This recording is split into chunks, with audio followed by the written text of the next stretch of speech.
सरकारी जागेवरचं अतिक्रमण हा आपल्याकडचा फार मोठा, जटिल आणि क्लिष्ट झालेला मुद्दा आहे. सगळ्यात पहिले सरकारला आपल्या जागा सांभाळून ठेवता आलं नाही. त्यामुळे त्या जागांवर अनेक लोकांनी अनेक वर्षापासून अतिक्रमणं केली.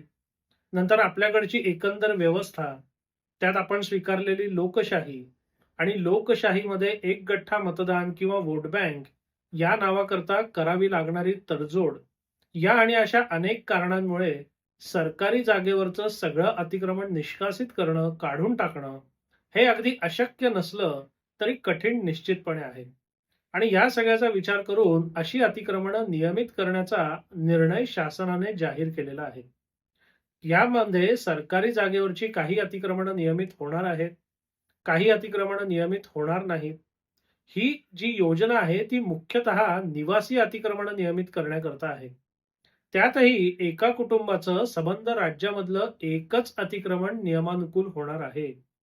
एका कुटुंबाने 4-5 ठिकाणी जर अनधिकृत घरं बांधली असतील, तर ती सगळी नियमित होणार नाही. हे आणि असे अनेक मुद्दे या शासनाच्या नवीन निर्णयात आणि योजनेत आहेत.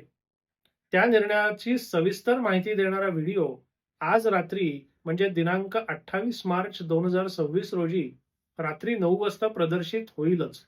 पण असा निर्णय झालेला आहे, अशी योजना चालू आहे, याची आपल्यापर्यंत थोडक्यात माहिती पोहोचवण्याकरता हा छोटासा व्हिडिओ आपण केलेला आहे.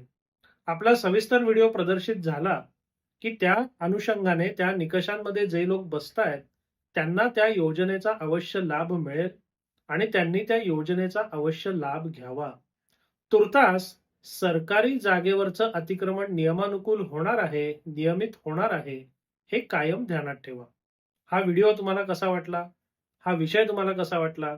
अवश्य कळवा. धन्यवाद.